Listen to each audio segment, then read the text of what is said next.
वादी में सरकारी महकमा मकामी नौजवानों के हुनर को स्टार्टअप के जरिए निखारने की कोशिश कर रहा है। इससे न सिर्फ मकामी कारोबार को बढ़ावा मिल रहा है, बल्कि सैकड़ों नौजवानों को रोजगार हासिल हो रहा है। कश्मीर में सबसे कामयाब स्टार्टअप फास्ट बीटल, जो कि एक कुरियर सर्विस है और डोर टू डोर डिलीवरी है, जो कारीगरों की मदद करने और उन्हें लोगों के साथ जोड़ने के लिए मदद करती है। हमारे पास बेसिकली काफ़ी बिजनेस है, बट मैं बोलूँगा कोर हमारा जो बिजनेस है वो लॉजिस्टिक बिजनेस का है। जो ही मैं वापस आया 2019 के बाद, हमने देखा काफ़ी जो लोकल जो बिजनेसेस है जो ऑनलाइन सेल करते हैं या उनको कुछ चीज़ें कहीं पहुंचानी हो, वो यहाँ पे प्रॉब्लम है। अगर वो बड़े प्लेयर्स को जाएंगे अपने सामान लेने, तो वो उनको पहली बार पिकअप सर्विस देते नहीं है, दूसरी बार ट्रांसपेरेंट प्राइसिंग नहीं थी। तो काफ़ी जो बर्डिंग एंटरप्रेन्योर्स हैं उनको काफ़ी प्रॉब्लम्स हुई।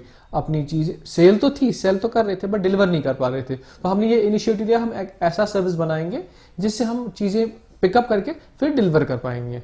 बेसिकली मैं तो इंजीनियर हूँ ही, बट जो भी अभी जो भी स्टार्टअप्स है या नेक्स्ट जेन बिजनेस है, हर एक को टेक्नोलॉजी की ज़रूरत है। सो जो भी बिजनेस जो अभी हम कर रहे हैं, हमारा जो बिजनेस है वो टेक ड्रिवन बिजनेस है।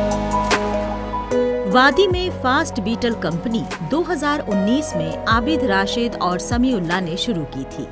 इस वक्त कंपनी के पास 300 मुलाजिम काम कर रहे हैं। आबिद का हदफ इस साल के आखिर तक ये तादाद 500 करने का है। फास्ट बीटल ने हाल ही में सबसे बड़े investment show the shark tank India award में भी बड़ा मकाम हासिल किया है। 2 साल कबल इन्हें कैलिफोर्निया की कंपनी ने बेस्ट सोशल इम्पैक्ट स्टार्टअप का अवार्ड दिया था। फास्ट बीटल कंपनी एक लॉजिस्टिक्स कंपनी है जो कि अभी मतलब लॉजिस्टिक काम कर रही है और ट्रांसपोर्टेशन भी काम कर रही है। तो जो भी कश्मीर के जो स्मॉल ट्रेडर्स होते हैं, जो शॉप्स होती है, तो उनको बहुत ट्रेडिंग में थोड़ी प्रॉब्लम्स आती थी, क्योंकि इतनी बड़ी कंपनी पहले कश्मीर में थी नहीं, जो नेशनल अलायंस पे हाईलाइट हुई है। तो ये जो डीलिंग करते हैं इनके साथ, उनके लिए भी बहुत ईजी हो जाता है और दिन ब दिन ये मतलब ग्रो ही कर रहे हैं। और इनका जो मैनेजमेंट और एनवायरमेंटल है तो वो बहुत अच्छा है। अभी कॉर्पोरेट लेवल पे आ रहे हैं, तो वैसा दिन ब दिन मतलब एक स्ट्रीमलाइन बन रहा है यहाँ पे। आबिद राशिद ने दिल्ली से बीटेक कर रखा है। उसके बाद इन्होंने नौकरी की। इन्होंने दुबई में भी 5-6 साल काम किया। इंजीनियरिंग की नौकरी छोड़कर इन्होंने फास्ट बीटल के नाम से अपनी खुद की बिजनेस ई-कॉमर्स कंपनी कायम की। आहिस्ता आहिस्ता इन्होंने अपना नेटवर्क मजबूत किया। बड़े बड़े ब्रांड्स जैसे अमेज़न, फ्लिपकार्ट, इनकी कंपनी फास्ट बीटल के साथ काम कर रहे हैं। J&K में इनकी वाहिद कंपनी है जिसका इतना मजबूत नेटवर्क है।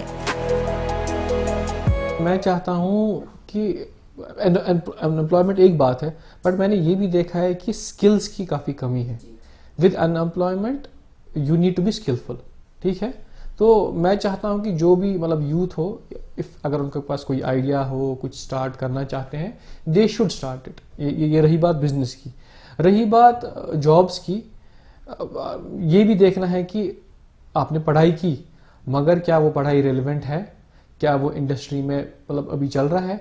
तो इसीलिए बेटर है कि स्किल्स पे भी ध्यान करना। आपका जो है यूनिवर्सिटी हो गया, स्टडीज़ होगी, देन कोर्सेज करें, डिफरेंट स्किल्स देखिए क्या क्या अभी चल रहा है, वो एक्वायर करके they will get easily placed. इनका logistics tech platform Fast Beetle pre series में $1 लाख जुटाने वाला पहला कश्मीरी स्टार्टअप बन गया है। जम्मू कश्मीर के नौजवान अब हुकूमत के स्टार्टअप मंसूबे में दिलचस्पी दिखा रहे हैं। हुकूमत के मुताबिक पिछले 2 वर्षों में जम्मू कश्मीर में 450 से ज्यादा स्टार्टअप रजिस्टर्ड किए गए हैं। ई-कॉमर्स, बागबानी, ज़राअत, फूड इंडस्ट्री और दस्तकारी दीगर अहम शोबे हैं जिनमें रोजगार के मौके पैदा किए गए हैं। जम्मू कश्मीर में हर स्टार्टअप कम से कम 50 से 100 नौजवानों को रोजगार फराहम कर रहा है।